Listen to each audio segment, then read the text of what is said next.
10% peoples మాత్రమే ఇక్కడ smart work అనేది చేస్తారు. మరి హార్డ్ వర్క్ అనగా స్మార్ట్ వర్క్ అనగానే మీ అందరికీ ఐడియా రావాలి. ఇలా టాటా, బిర్లా, రిలయన్స్ ఇప్పుడు వాళ్ళందరూ ఇక్కడ ఈ 10%లో ఉంటారు సార్. మిగతా ఈ 90% మాత్రం మాలాంటి వారు, మధ్యతరగతి వారు మాత్రం వారి లోపల వారు చెప్పిన జాబ్స్ కోసం ఆరాటపడుతూ వారికి సేవ చేస్తూ ఉంటారు. మరి ఇక్కడ చూడండి, మీరు ఈ 10% పీపుల్ మాత్రం ఎవరు చూసినా కోట్లలో, వేల కోట్లలో ఉంటారు. ఇక్కడ వీళ్ళు మాత్రం మధ్యతరగతిలోనే ఉంటారు. కానీ మనం కూడా ఇక్కడ నుండి ఇక్కడికి రావాలి. దీన్నే అంటారు సార్, ఈ స్మార్ట్ వర్క్ ఏమంటారంటే మెడ పై భాగం మెదడుతో చేసేదాన్ని స్మార్ట్ వర్క్ అంటారు, మెడ కింది భాగంతో చేసేదాన్ని హార్డ్ వర్క్ అంటారు, లేబర్ అంటారు. ఇక్కడ మాత్రం లీడర్ అంటారు. మరి ఇటువంటి లీడర్గా మనం ఇక్కడ ఎలాంటి పెట్టుబడులు లేకుండా మనం నలుగురికి ఉపయోగపడే పని చేసుకుంటూ మనం కూడా ఇక్కడ స్మార్ట్ వర్క్ చేస్తూ లక్షల్లో ఇన్కమ్ చేసుకోవడానికి చక్కటి అవకాశం ఉంది. మరి ఇటువంటి అవకాశాన్ని మా గురువు గారు ఇంతకుముందు అన్నమయ్య గారు ఎవరైతే ఉన్నారో ఆ సార్ వచ్చేసి కంపెనీ గురించి, కంపెనీ బ్యాటరీల గురించి, అందులో చేస్తే కనుక ఎలా చేయాలి, అది చేస్తే కనుక ఏమొస్తుంది అనేది మనకు ఆ సార్ ద్వారా ఒకసారి క్లియర్గా విన్నాం సార్.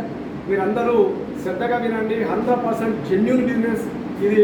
ట్రెడిషనల్ బిజినెస్ అంటే ట్రెండింగ్ బిజినెస్, అయిపోయే బిజినెస్ కాదు. ఎందుకు అంటే ఇంతకుముందు ఎస్టీడీ బూత్లు అనేది ఉండేది, అది కొద్ది రోజుల తర్వాత ఇప్పుడు ఉన్నాయా సార్ అంటే ఆ బిజినెస్ అనేది అయిపోతుంది. ఇప్పుడు ఇళ్లకు ఆ డిష్ చిప్పలు పెట్టుకున్నారు కదా సార్, అందరూ ఫస్ట్ స్టార్ట్ ప్రతి ఇంటికి పెట్టుకున్నారు. ఇప్పుడు పెట్టుకుంటారు ఉన్నారా, కొత్త ఇంటికి మాత్రమే పెడతారు, రీఛార్జ్ చేసుకుంటారు. కానీ మనం చేయబోయే బిజినెస్ వచ్చేసి ఇవాళ ఇది వచ్చే బిజినెస్ కాదు. 10-20 సంవత్సరాల వరకు 100% మనం కోటీశ్వరం అయ్యే అవకాశం ఉంది. అందరూ శ్రద్ధగా వినండి. ఇది మా గురువు గారు అన్నమయ్య గారు ఈ విషయాలని మనకు క్లియర్గా చెప్పాల్సిందిగా మన అందరి తరఫున రిక్వెస్ట్ చేస్తున్నాం. ప్లీజ్ చేస్తాం.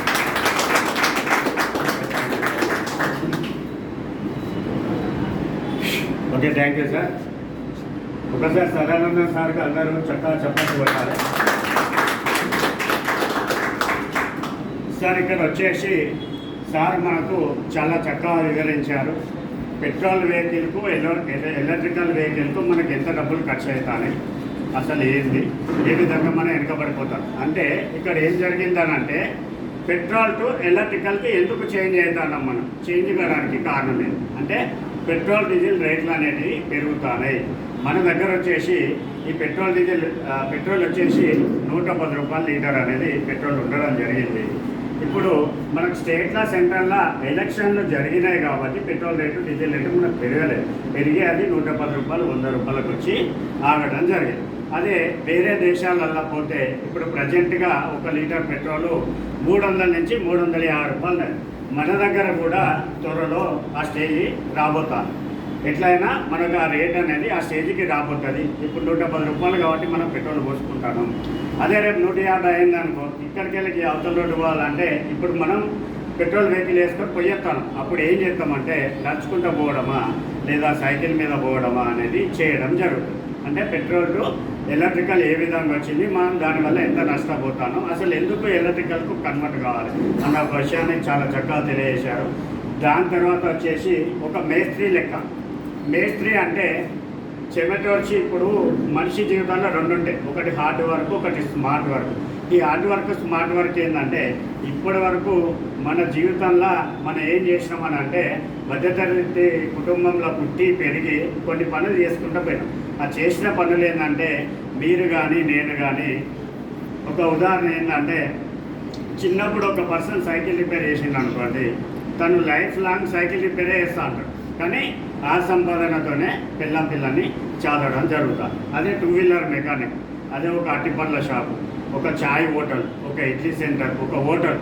అంటే ఇక్కడ ఏమవుతుందంటే మన జీవితాన్ని ముందుకు తీసుకోకపోవడం గురించి మనకు చిన్నప్పుడు ఏదైతే అలవాటైందో అదే పని మనం చేసుకుంటా ముందుకు పోవడం జరుగుతుంది. అంటే దీన్ని మొత్తం హార్డ్ వర్క్ అంటారు. ఎప్పుడైతే మనం చెమట ఓడ్చి కష్టపడతామో ఆ కష్టంతో చేసేదాన్ని హార్డ్ వర్క్ అని అంటారు. అంటే ఆ హార్డ్ వర్క్ చేసిన మనకి ఎంత వస్తుంది, రోజుకు 300, 500, 1000 రూపాయలు, అప్పుడప్పుడు 1500. అది కూడా ఒక రోజు వస్తుంది, ఒకరోజు రాదు. అలాంటి పరిస్థితులు ఉన్నాయి అనే ఒక విషయాన్ని మనకు తెలియజేసింది.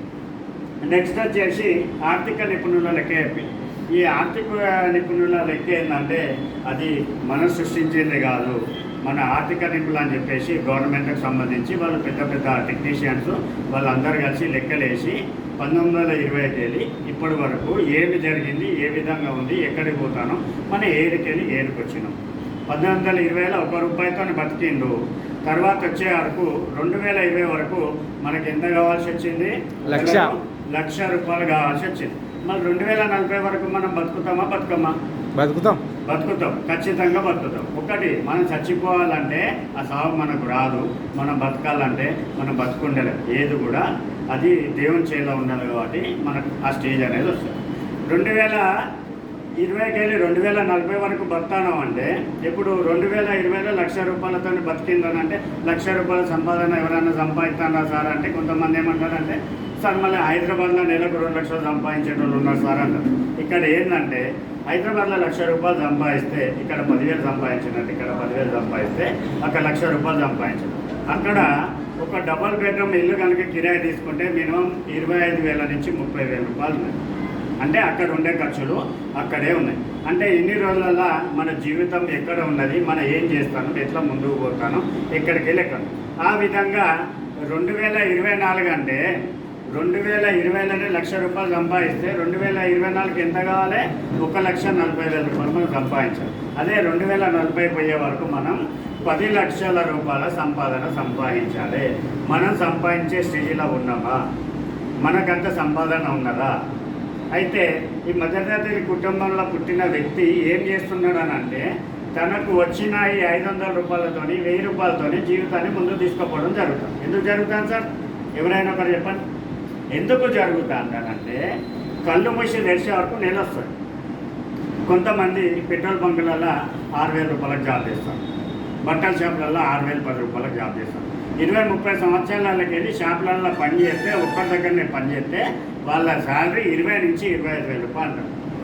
అట్లా సీనియర్స్కి 25,000 అని అంటాం. కానీ వాళ్ళ 30 సంవత్సరాల కష్టార్జితం సీనియారిటీ ఉన్నది. అంటే ఈ విధంగా ఏం జరుగుతుందంటే ఆర్థికంగా ఎదుగుదల లేక మనం వెనకబడిపోతాం. అయితే మన మధ్యతరగతి కుటుంబంలో పెద్ద పెద్ద మేధావులు ఉన్నారు, ఇంటెలిజెంట్లు ఉన్నారు, సైంటిస్టులు ఉన్నారు, కళాకారులు ఉన్నారు. అయినా కూడా వెనుకబడిపోతారు. ఇప్పుడు ఇక్కడ స్టడీ చేసిన వాళ్ళు ఏం చేస్తారండి? వేరే దేశాలలో పోయి జాబ్ చేస్తారు. ఆడ ఎంత ఇస్తారండి? నెలకు 3 లక్షల రూపాయలు, 5 లక్షల రూపాయలు అనేది సంపాదన ఇస్తారు. 3 నుంచి 5 లక్షల రూపాయల సంపాదన అనేది ఇస్తారు. కానీ వాళ్ళు ఏం చేస్తున్నారు? ఇక్కడ తల్లిదండ్రుల్ని పిల్లల్ని వదిలిపెట్టేసి అక్కడ పోయి బతకవలసి వస్తారు. అయితే మనం కూడా జీవితంలో ముందు పోయి ఇప్పుడు నేను చెప్పిన కదా మేధావులు, కళాకారులు, ఇంటెలిజెంట్, సైంటిస్టులు ఉన్నారు. వెనుకబడిపోతానంటే మన జీవితం కూడా ముందుకు తీసుకుపోవాలని అనుకుంటే మన కుటుంబానికి 1 సంవత్సరం, 2 సంవత్సరాలకు సరిపడే సంపాదన మన దగ్గర ఉండాలి. సరిపడే సంపాదన మనకుంటే మన పిల్లలకు ఈ సంవత్సరానికి 2 సంవత్సరాలకు కావాల్సిన ఇంటికి కరెంట్ బిల్లులు కట్టి తిండి కానీ సమకూరిస్తే కళాకారులు, మేధావులు, ఇంటెలిజెంట్, సైంటిస్టులు ఉన్నారని చెప్పింది కదా, వాళ్ళు వేరే వర్క్ పైన ఫోకస్ చేసి ముందుకు పోవడానికి అవకాశం ఉంటుంది. కానీ ఇక్కడ ఏం జరుగుతుందంటే మధ్యతరగతి కుటుంబాలు పుట్టి మన ఆర్థికంగా వెనుకబడి ముందుకు పోలేక అదే సంపాదనతో వేరే బిజినెస్ చేయలేక వెనుకబడిపోతాం. ఇంకా ఫైనల్గా ఏం చెప్పిండు? మన ప్రపంచంలో ఉన్న ధనికులందరూ ఎంఆర్ఎఫ్ కంపెనీ కానీ, జియో కానీ, ధనికులందరూ 10% ఉన్నారు. సామాన్య మానవులు 90% ఉన్నారు. వాళ్ళు ఏం చేస్తున్నారంటే మన ద్వారా పని చేయించుకుంటున్నారు. 90% పీపుల్ మనం పని చేస్తాం. దానివల్ల మనం హార్డ్ వర్క్ చేసుకుంటా జీవితంలో వెనుకబడిపోతాం అన్నది చాలా చక్కగా వివరించిండు. దాన్ని మీకు ఎక్స్ప్లెయినబుల్లా ఒక 5 నిమిషాల సమయం వేస్ట్ అయింది, కానీ తెలియజేయవలసి వచ్చింది. కానీ సదానంద సార్కి ఒకసారి చెప్పాలి కూడా.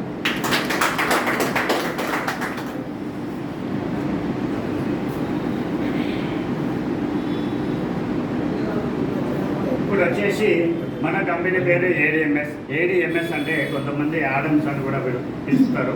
దీన్ని యాడమ్స్ అంటారు, ఏడిఎంఎస్ అంటారు.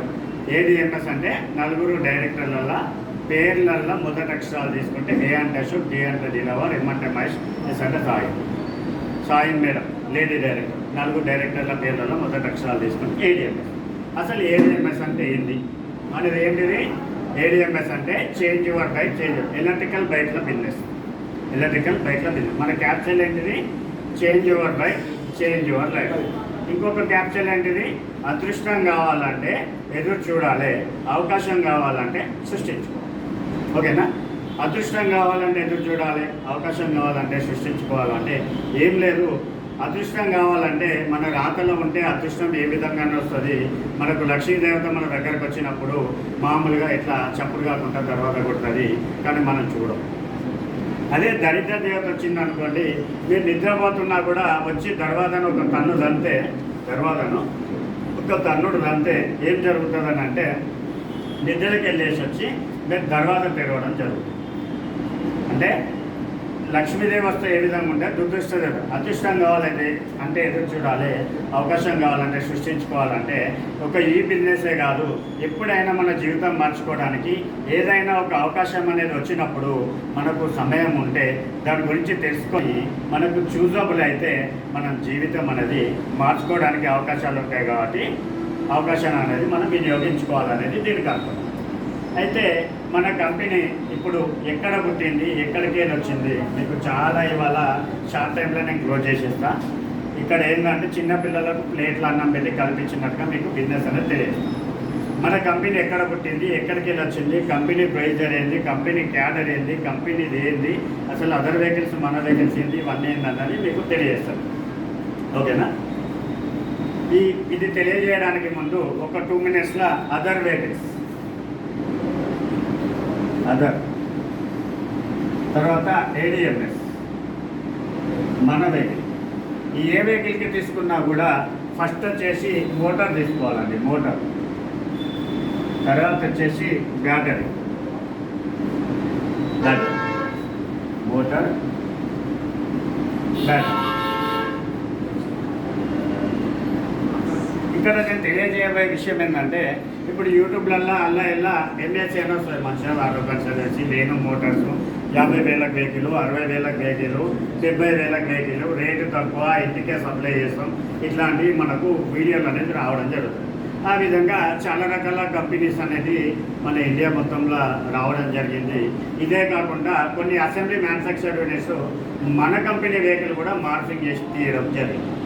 కానీ ఇక్కడ ఏంటంటే ఇప్పుడు మన లీడర్స్ ఏమడుగుతారంటే కొత్త వాళ్ళు వీళ్ళు మీకు వేరియేషన్ తెలియాలి కాబట్టి సార్ 50,000 60,000 కల్లా వెహికల్ వస్తుంది, మన వెహికల్ ఎందుకు 1,06,000 రూపాయలు, 1,10,000 రూపాయలు, 1,25,000 రూపాయలు, 1,33,000, 1,37,000 మళ్ళీ రిజిస్టర్ వెహికల్స్ వస్తున్నాయి, అవి 2 లక్షల చిల్లర, ఎందుకు ఈ వేరియేషన్ అని.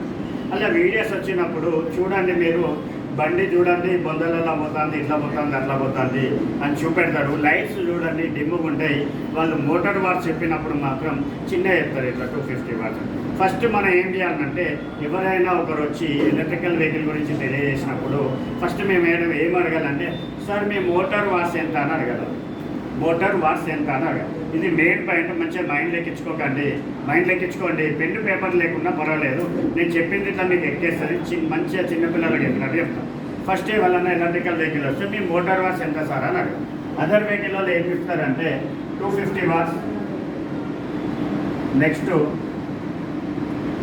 450 వాట్స్, 650 వాట్స్, 800 వాట్స్, తర్వాత 1000 వాట్స్, 250 వాట్స్, 350 వాట్స్ కూడా ఉంటుంది, 350 కూడా ఉంటుంది. ఇట్లా ఈ వాట్స్తోని మోటార్స్ అనేది ఉండడం జరుగుతుంది. మోటారు బ్యాటరీ అనేది బండికి ఒక గుండె లాంటిది, ముఖ్యంగా బ్యాటరీ, తర్వాత మోటార్.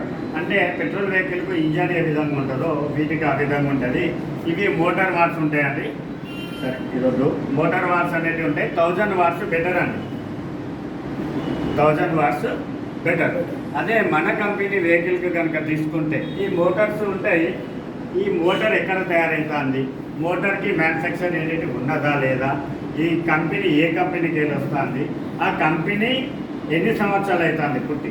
ఈ మోటార్ వాట్స్ అడిగినాక ఏం అడగాలంటే మోటార్ పేరేంటిది అని అడగాలి. అడిగితే వాళ్ళు ఏం చెప్తారంటే వెహికల్ పేరు చెప్తారు. ఓకేనా? వెహికల్ పేరు చెప్తారు, వెహికల్కి ఏ పేరు అంటే అంటే దాని మ్యానుఫ్యాక్చర్ యూనిట్ ఎక్కడ ఉన్నదని అడగాలి. కానీ మన కంపెనీకి బెంగళూరులో మోటార్ మ్యానుఫ్యాక్చర్ యూనిట్ ఉన్నది. ఓకేనా? మ్యానుఫ్యాక్చర్ యూనిట్ మన కంపెనీ వెహికల్ తీసుకుంటే మనది బాష్ కంపెనీ మోటార్ అండి. బాష్ కంపెనీ మోటార్ మన కంపెనీది. బాష్ కంపెనీ అంటే తెలుసా అండి? అంతకుముందు మైకో ఉండేది. 2 wheeler, tractor, lorry, jeep, bus ఏ సెల్ మోటార్ తీసుకున్నా మైకో అని ఉండేది. మైకో టైఅప్ అయిపోయి బాష్ అయిపోయింది. అసలు బాష్ యొక్క స్పెషాలిటీ ఏంటంటే లారీ, జీపు, బస్సు, కారు ఏ వెహికల్ తీసుకున్నా కూడా బ్రేక్ ఆయిల్ బాష్ కంపెనీ ఉంటుంది, బ్రేక్ రబ్బర్లు అట్లాంటి బ్రేక్ సంబంధించిన కిట్స్ అనేది బాష్ కంపెనీ ఉండడం జరుగుతుంది.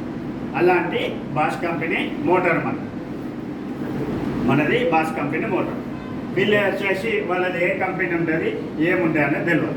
ఇక మనది వచ్చేసి మోటార్ వాట్స్ వచ్చేసి మనది 1000 వాట్స్, 1200 వాట్స్, 1500 వాట్స్, తర్వాత వచ్చేసి 2000 వాట్స్, తర్వాత 3000 వాట్స్, 3002 ప్లస్ 4000 ఎబోవ్. ఇది మార్కు పెడతాను.